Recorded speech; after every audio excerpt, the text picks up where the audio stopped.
One rank, not even single mark, not even percentile, एक single rank, यही वो distance था अर्नव टंडन और गवर्नमेंट मेडिकल कॉलेज के बीच में पिछले साल नीट 2025 में, जब इसे अपने पेरेंट्स के पास जाना पड़ा और बोलना पड़ा कि I have to give it another try.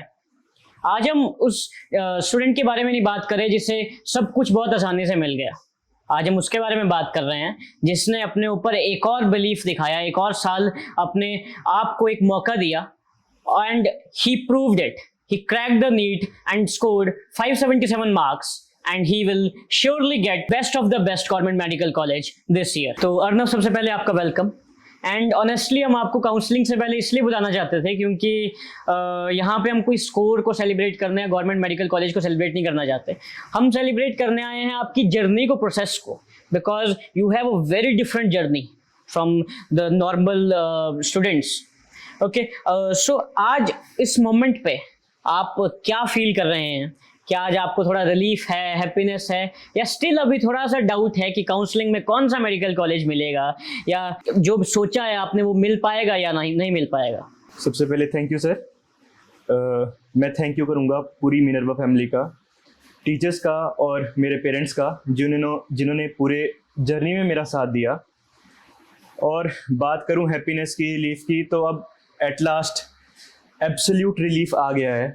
मतलब जो मेरे हाथ में था मैंने वो कर दिया है। अब मुझे ना कोई काउंसलिंग की परवाह है, ना किसी चीज़ की। I am satisfied with my performance and my efforts. या तो ये तो बहुत अच्छी बात है कि अब आप थोड़ा रिलीफ हैं, कोई टेंशन नहीं है। मेरा एक और आपसे क्वेश्चन है कि पहला ड्रॉप जब था तब तो आपको सब कुछ ठीक लगता होगा, कि थोड़ी सिंपैथी भी मिलती होगी कि हाँ अच्छा है, कर ले ट्राई एक और बार, थोड़ा मौका दे ले अपने आप को। बट जब हाँ नेक्स्ट ड्रॉप लेने की बारी आई तब मेरे हिसाब से थोड़ी तो इसमें क्वेश्चंस में भी हार्ड शिफ्ट आया होगा कि इस बार कर पाएगा कि नहीं कर पाएगा, इस बार तो करना ही पड़ेगा। तो क्या आपने थोड़ा शिफ्ट महसूस किया? आपने इस सिचुएशन को कैसे कोप अप किया? पेरेंट्स से डिस्कशन की, या जो टीचर्स थे, जो मैनेजमेंट थी मिनर्वा की, उन्होंने आपकी किस तरह से हेल्प की इसमें प्रोसेस में? सर, मैं सबसे पहले बात करूँगा अराउंड सितंबर स्टार्टिंग में और अगस्त एंड में, जब वो थर्ड राउंड हुआ था काउंसलिंग का, और मेरा रैंक 443 था हिमाचल में और 442 वाले को सीट मिल गया था। तो actually Rakesh sir, CMD Minerva study circle, उन्होंने मुझे बोला था कि तू आ जा, सीट मिल गई तो भी बेटर, और तू करने वाला बच्चा है और तू करेगा। तो उस दिन मैं एकेडमी से वापस घर गया और I was in the way, park के पास था, घर जा रहा था, और काउंसलिंग की लिस्ट मेरे फ़ोन पे खुली हुई थी, उसको देखते हुए जा रहा था। और जैसे मैंने वो देखा तो it was a heart break हो गया था उस टाइम, बिग हार्ट ब्रेक था वो। और इमीडिएटली मैंने पापा को फ़ोन किया कि पापा रिजल्ट आ गया, और पापा उस टाइम उस चीज़ को प्रोसेस नहीं कर पाए थे, पर फिर धीरे धीरे वो टाइम बीतता गया। पूरी फैमिली पे वो था एक कि सभी को फील हुआ कि इतने एफर्ट्स डाले थे, रात को 2-2, 3-3 बजे जाकर भी मॉड्यूल ही सॉल्व किए जा रहे हैं और फिर भी रह जा रहा है। तो मैं एक और बात बोलूँगा कि जब मैं मिनर्वा में आया था ना पेपर के बाद, तो एक मैथ्स के फैकल्टी हैं, दो उनका नीट से कोई रिलेशन नहीं है, लेकिन वो काउंसलिंग बहुत बेटर करते हैं, रविंद्र सर नाम है उनका। तो उन्होंने मेरे को बोला था कि बेटा, अगर नीट 2026 में तेरा क्वालिफाई नहीं हुआ ना, तो मैं मैथ्स पढ़ाना छोड़ दूंगा। तो वो इतनी बड़ी बात थी मेरे लिए कि मेरे टीचर जो मुझे पढ़ा भी नहीं रहे, उनको इतना बिलीव है मेरे ऊपर कि वो अपने कैरियर को स्टेक के ऊपर रख रहे हैं इस चीज़ के लिए। तो उससे तो मेरे को अल्टीमेट बिलीव आया था कि मतलब अब तो मैं करूँगा और सबको प्रूव करके बताऊंगा कि डॉक्टर बन सकता हूँ मैं। और बस ये रहा था। और मैं एक बात बोलूँगा कि जो शिफ्ट आता है, हार्ड क्वेश्चन फेस करने पड़ते हैं, सबसे बड़ी बात है कि आप उसमें भी एक पॉजिटिव ढूंढो कि आपका करेक्टर कितना बिल्ड हो रहा है उस चीज़ में। आपको फ्यूचर के लिए एक पर्सपेक्टिव मिल जा रहा है लोगों का कि अगर आपके साथ ये सिचुएशन आई तो लोग कैसे रिएक्ट करते हैं। तो मैं बोलूँगा कि हर चीज़ में पॉजिटिव ढूंढो। दुनिया नेगेटिविटी से भरी हुई है, आज के ज़माने में इतने नेगेटिव हो गए लोग, तो पॉजिटिव रहो और चिल रहो। बस मैं इतना बोलूँगा।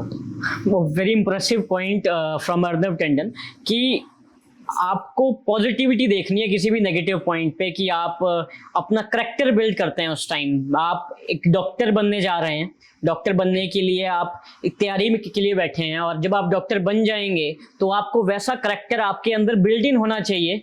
अब आप एक नई चीज, आप अपने अंदर एक स्किल डेवलप कर लेते हैं कि कोई कुछ भी बोलता रहे, हाँ। मैं एक उसी चीज पे हाँ। लगा रहूंगा और मैं उस चीज को अचीव करूंगा। सेल्फ बिलीव है।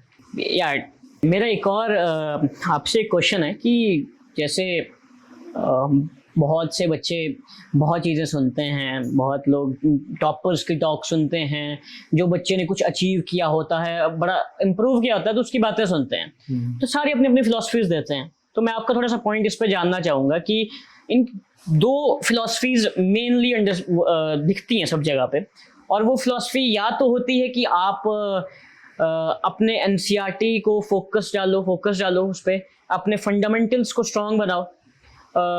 हो सकता है कि जब आपने पिछली बार तैयारी की हो तो आपके फंडामेंटल्स वीक रह गए हों, आपने एनसीईआरटी ढंग से नहीं पढ़ी होगी, आपकी जो प्रैक्टिस है वो कम रह गई हो।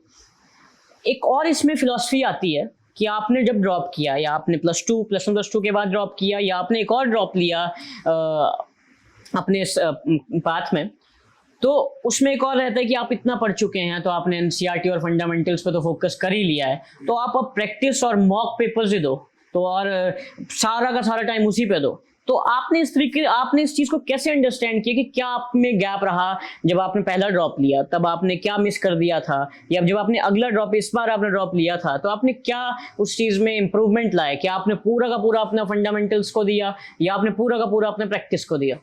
सर एक्चुअली मैं बोलूँगा ना कि जिस टाइम मैं नीट 2025 पेपर सॉल्व कर रहा था ना एग्जामिनेशन हॉल में, मुझको रियलिटी चेक उस टाइम मिल गया था कि नहीं भाई तैयारी नहीं है, अगर सिलेक्शन हो भी गई तो टॉप का मेडिकल कॉलेज गया नहीं मिलेगा, क्योंकि वो आपको सेल्फ रियलाइजेशन हो जाता है जब आप इस लेवल का पेपर दे रहे होते हो।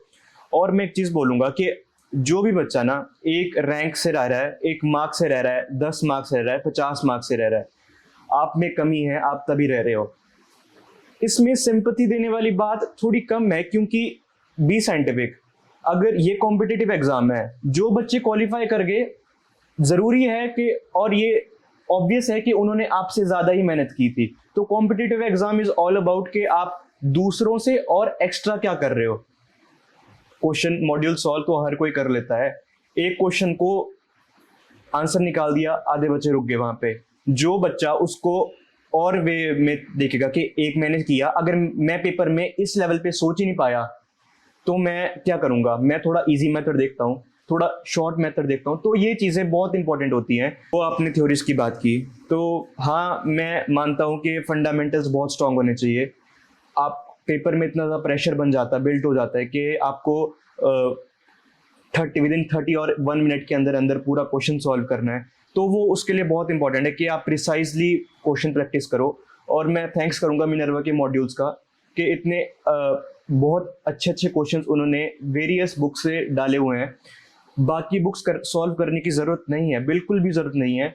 इनफैक्टली अब तो लास्ट ईयर से सर ने उसमें सॉल्व्ड क्वेश्चन भी डाले हैं कि अगर आपको आपका क्लास में हल्का सा लैग रह गया है तो आप क्वेश्चन करके सॉल्व करो, उसे नहीं हो रहा है तो आप उसका सॉल्यूशन देख लो। तो वो बहुत बड़ी बात है मिनर्वा की तरफ से। सो जितना मैं समराइज कर पा रहा हूँ आपके पूरे पॉइंट से, आपका मानना है कि बी लॉजिकल, हाँ, ये सिंपैथी या जो भी फीलिंग्स हैं इनको थोड़ा साइड में रखो, और हाँ, बी लॉजिकल कहाँ पे आपका गैप रहा, हाँ, कहाँ पे जो आपने पिछला एग्जाम दिया आपको पता लग गया होगा कि फंडामेंटल्स कितने कमजोर हैं, प्रैक्टिस कितनी कमजोर है। हाँ जी, हाँ जी। तो इक्वल परसेंटेज उसको मतलब देनी चाहिए, आपका ये मानना है? बिल्कुल। ठीक है। अब जो ये सेगमेंट है, ये सवाल कुछ मेरे नहीं है, ये एक स्टूडेंट्स की तरफ से हैं। ये उन स्टूडेंट्स की तरफ से भी हैं जो करंटली ड्रॉप ईयर में हैं, या कुछ उनसे भी हैं जो भी थोड़ा काउंसलिंग का वेट कर रहे हैं, या फिर सोच रहे हैं कि ड्रॉप लूं या ना लूं। सो पहले क्वेश्चन पे आते हैं। पहला क्वेश्चन है कि मैं भी अपने ड्रॉप ईयर में हूं और पिछले 2 महीने से मॉक स्कोर्स बढ़ाने की कोशिश कर रहा हूं, लेकिन वो एक जगह अटक गए हैं, ना कम हो रहे हैं ना बढ़ रहे हैं। तो कैसे पता चले कि ये नॉर्मल प्लेक्टिव फेज है या फिर मेरे को कुछ एक्स्ट्रा करने की जरूरत है इसमें? सर सबसे पहले मैं बोलूँगा ना कि मार्क्स कोई क्राइटेरिया है ही नहीं अपने को जज करने का। अगर आपको मतलब वो तो क्राइटेरिया है, मतलब अब अगर आप पेपर टू पेपर डिपेंड करेगा आपके मार्क्स कितने रहने चाहिए। मतलब मिनर्वा में जब हमारे ऑब्जेक्टिव टेस्ट होते थे, ओटीज होते थे, तो हम पेपर के बाद ही हर सब्जेक्ट टीचर के पास जाते थे कि सर आपके अकॉर्डिंग इस पेपर में अगर नीट में टॉप मेडिकल कॉलेज लेना है तो कितने मार्क्स आने चाहिए। तो आप उस बेसिस पे अपने को एनालाइज करो। एक बार आपने एनालाइज किया तो कुछ बच्चे होंगे जो जिसने वो अचीव कर लिया, और कुछ होंगे जो नहीं अचीव कर पाए। तो उनको देखना चाहिए कि मैं इसको अचीव करूं, इसके लिए मुझको क्या करना पड़ेगा, उसके लिए टीचर से बात करो। और जिन्होंने कर लिया है वो इस चीज के लिए मोटिवेटेड रहें कि इतने से सेटिस्फाई नहीं रहना है, मेरे से आगे और भी बच्चे हैं, क्या इतने से कर लेने से मुझे टॉप का मेडिकल कॉलेज मिल जाएगा। तो ये चीज़ एक बहुत इंपॉर्टेंट है कि आप मार्क्स को मत नजर रखो, अपने परफॉर्मेंस को एनालाइज करो इस बेसिस पे कि इस पेपर में कितना स्कोर आना चाहिए था कि मैं टॉप का मेडिकल कॉलेज ले सकूं। एक और जो क्वेश्चन है वो क्वेश्चन है कि ड्रॉप लेना चाहिए या नहीं लेना चाहिए। मेरा इस साल का जो नीट का स्कोर है वो कट ऑफ से जो इस टाइम प्रिडिक्टेड कट ऑफ है उससे अराउंड 30 से 40 मार्क्स पीछे है, या 15 से 20 मार्क्स पीछे है। और मैं कंफ्यूज हूँ कि ड्रॉप लेना सही डिसीजन है या जो मिलता है उसी में सेटल हो जाना चाहिए, क्योंकि मुझे डर है कि अगले साल भी वही रिजल्ट आएगा तो मेरा कहीं 2 साल वेस्ट तो नहीं हो जाएंगे। तो ये डिसीजन किस तरह से मैं डिसाइड करूँ अपने आप को अपने पर्सपेक्टिव से। सर एक्चुअली इस चीज से देखना कि मैं 30 मार्क्स से रह गया, मैं 10 मार्क्स से रह गया, 5 मार्क्स से रह गया, 100 मार्क्स से रह गया। सर मिनर्वा की हिस्ट्री रही है 299 वाला बच्चा था 2025 नीट में, और आज वो 580 प्लस लिया है, धर्मशाला की एक लड़की है। तो और ये भी मैं गारंटी से नहीं बोल सकता कि जिसके पिछले साल कट ऑफ से 2 नंबर कम थे उसका भी सिलेक्शन इस साल हो रहा है। तो ये कोई पॉइंट नहीं है कि मेरा इतना रह रहा था और मैं इतना 5-10 नंबर रह रहा था और मेरे को ड्रॉप लेना चाहिए कि नहीं लेना चाहिए। बात ये है कि आपने खुद को एनालाइज कितना किया। नीट के बाद बहुत पेरेंट्स का बहुत बड़ा प्रेशर रहता है, रिलेटिव्स का बहुत प्रेशर रहता है। तो मैं पेरेंट्स को बोलूँगा कि अपने बच्चे से नीट के लिए कोई भी डिस्कशन ना करें। रिलेटिव्स को ये बोलूँगा बच्चे से कोई भी रिलेटेड टू नीट डिस्कशन ना करें। उससे पूछो बेटा तू ठीक है नहीं है, तुझे कोई प्रॉब्लम है हमसे पूछ। तो उसमें मेंटल स्टेबिलिटी लानी चाहिए उसको। अभी पेरेंट्स को ये देखना चाहिए कि बच्चा मेंटली स्टेबल रहे। अगर वो मेंटली स्टेबल है तो वो खुद को ही एनालाइज कर लेगा कि मुझे आगे क्या करना है। अब ये तो हर एक स्टूडेंट वेरी करेगा कि उसका मेंटल मेकअप कितना है फॉर अनदर ड्रॉप। तो वो तो पर्सन टू पर्सन वेरी करता है। जी बिल्कुल। तो इस तरह से मतलब बहुत ही अच्छी तरह से आपने आंसर दिया इन चीज़ों का। आई होप कि जो बच्चे देख रहे हैं, जिन बच्चों से रिलेटेड है ये बातचीत, उन्हें समझ आए कि अपने पर्सपेक्टिव से आपको डिसाइड करना है, ना कि किसी को देख के सुन के। अपने जो आपके अंदर जिस तरह से अर्नव ने बताया कि मेरा इस तरह जो करैक्टर था वो उस तरह से इसने ढाला कि मेरे को तैयारी करनी है तो आपको उस तरह से सोचना है, आपको नहीं करनी है तो आपको उस तरह से सोचना है। एक मेरा क्वेश्चन ये है कि कोई बच्चा अगर मान लो भी मिनर्वा में पढ़ रहा है, और ये बड़ा ही रियल प्रॉब्लम वाला क्वेश्चन है कि बहुत सारे बच्चे वहाँ पे आते हैं, पढ़ते हैं और वापस चले जाते हैं। कई उनसे सिलेक्ट होते हैं, कई उनसे सिलेक्ट नहीं भी होते। तो आपके हिसाब से मिनर्वा की ऐसी कौन सी चीज़ें हैं जो बच्चों को अवेल कर लेनी चाहिए, वहाँ पे बच्चों के लिए अवेलेबल होती हैं लेकिन बच्चे उनको देखते नहीं हैं? सर इसका सबसे मेजर रीज़न है पीयर प्रेशर। 2 के ग्रुप में बच्चे बैठते हैं क्लासरूम में जनरली। तो एक बच्चा अगर डाउट क्लास एंड होने के बाद निकल जा रहा है घर को, तो दूसरा भी सोचता है मैं भी निकल जाऊं। तो उस चीज को, वो एक इम्पॉर्टेंट चीज है कि देखा देखी में ना आए। मिनर्वा में क्लास एंड होने के बाद रोज डाउट सेशन होता है और 6 बजे तक, इनफैक्ट 6:30-7 बजे तक भी यहाँ पे राकेश सर तो होते ही हैं एटलीस्ट। तो कई बच्चे इसका फायदा नहीं उठा पाते। हाँ मानता हूँ कि कईयों को घर जाना होता है, लेकिन उसके लिए भी टाइम तो होता ही है। अवेलेबल तो सबके लिए ही है वो चीज़, लेकिन यही है कि पीयर प्रेशर में आके उसका फायदा नहीं उठा पाते। और रही क्या क्या चीज़ें हैं, तो एक तो डाउट सेशन हो ही गया, मॉड्यूल। मैं गारंटी से बोल सकता हूँ कि मिनर्वा क्या छोड़ो, जो बच्चे लैग कर जाते हैं 100+ मार्क्स से, वो मॉड्यूल एक बार भी कंप्लीट नहीं कर रहे होते हैं थ्रू आउट देयर सेशन। तो वो एक लैग है बच्चों की तरफ से कि एटलीस्ट जो इंस्टीट्यूट की तरफ से मॉड्यूल्स दिए गए हैं, इतनी अच्छी तरह टीचर्स ने डिज़ाइन किया, इतना टाइम लगा के डिज़ाइन किया है, तो उनको सॉल्व करे। मैं अपना बताऊं तो नीट 2025 जो मैंने दिया था, तो उसके लिए मैंने फिजिक्स के हर एक मॉड्यूल एटलीस्ट 5 बार सॉल्व किए थे, और मैं अगर उनकी कॉपी दिखाऊं तो आज वो खोलते ही पेपर फट जाएंगे, इतना मतलब उन पे हाईलाइट किया हुआ था, स्टार मार्किंग वो सब कुछ किया हुआ था। तो ये इंपॉर्टेंट है कि जैसे मॉड्यूल्स हो गए, टीचर्स, और ये बात सिर्फ स्टडीज तक नहीं है, टीचर्स काउंसलिंग भी देते हैं। आप टीचर्स से क्लास के बाद बात करें। आधे बच्चे तो जिनका ब्रेक डाउन हो जाता है उनको काउंसलिंग ही नहीं मिल पाती, वो काउंसलिंग ही नहीं लेते कि टीचर क्या बोलेगा। अगर मैं टीचर के पास चला गया तो ये सोचेगा कि चापलूसी कर रहा है टीचर की, ये करेगा, तो उस चक्कर में बच्चे अवॉइड करते हैं चीज़ों को। लेकिन ये बैरियर आपको हटाना पड़ेगा, तो आपको और फायदे मिल सकते हैं मिनर्वा जैसे अच्छे इंस्टीट्यूट से। तो नेक्स्ट सेगमेंट की तरफ आते हैं, यस और नो सेगमेंट। इसमें हम एक क्वेश्चन पूछेंगे और अर्नव को जितना फास्ट हो सके यस और नो बोलना है उसमें। एंड ये आपके लिए डिजाइन हुए हैं क्वेश्चंस कि जो मैक्सिमम बच्चे सोचते हैं कि ये करना चाहिए या ये करना चाहिए, तो उस हिसाब से हम अर्नव से क्वेश्चन पूछेंगे। First question is, did you ever promise yourself कल से 5 बजे पक्का and still sleep till 8? No.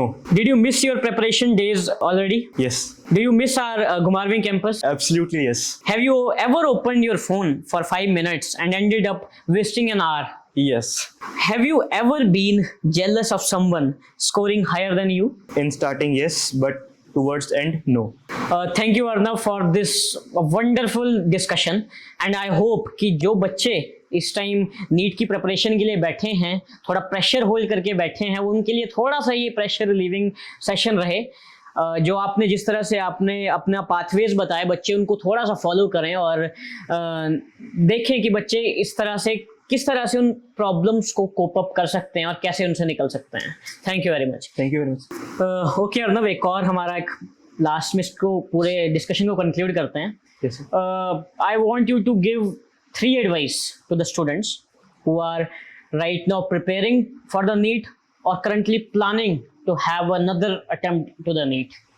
Sir सबसे पहले मैं बोलूँगा have faith in your teachers की रिस्पेक्ट करो, क्योंकि एट द एंड उन्हीं का आशीर्वाद है जो आपको आगे तक लेके जाएगा। दूसरा मैं बोलूँगा कंसिस्टेंसी, सबसे इम्पोर्टेंट। नीट का प्रेपरेशन इतना लिमिटेड होता है कि अगर आपने एक टॉपिक उसी दिन में नहीं किया ना तो वो लैग होता रहेगा, और जिस परफेक्शन से वो होना चाहिए ना वो कभी भी अचीव नहीं हो पाएगा। तो एक दिन है, एक टॉपिक को उसी दिन करो और उसी दिन एंड करो। हाँ डाउट होगा, लेकिन आप इनिशिएट कर दोगे ना तो वो बहुत बड़ी पहल होगी एक। तीसरी मैं बोलूँगा कि एक प्रिसाइज स्टडी मटेरियल बहुत ज़रूरी है। बच्चों को ये नहीं पता लगता कि उन्हें करना क्या है, सॉल्व कौन से क्वेश्चन करने हैं। अगर एक परफेक्ट सेट ऑफ क्वेश्चन वो सॉल्व करेंगे तो उनके लिए वे इजियर होगा एज कम्पेयर टू खुद से एनालाइज करना बुक्स खरीद के कि मैं ये बुक खरीदूंगा, अब ये बुक खरीदूंगा, तो उसमें टाइम भी वेस्ट होगा, मनी भी वेस्ट होगी। तो मेरा ये कंक्लूजन है। So these were the 3 advices by Arnav Tandon. So I hope कि आपके काम में आए हैं सब चीज़ें, तभी ये डिस्कशन हमने पूरा प्लान किया था। So thank you very much for giving this such wonderful time to you and to the audience also. Thank you sir. So let's end this podcast. Thank you sir.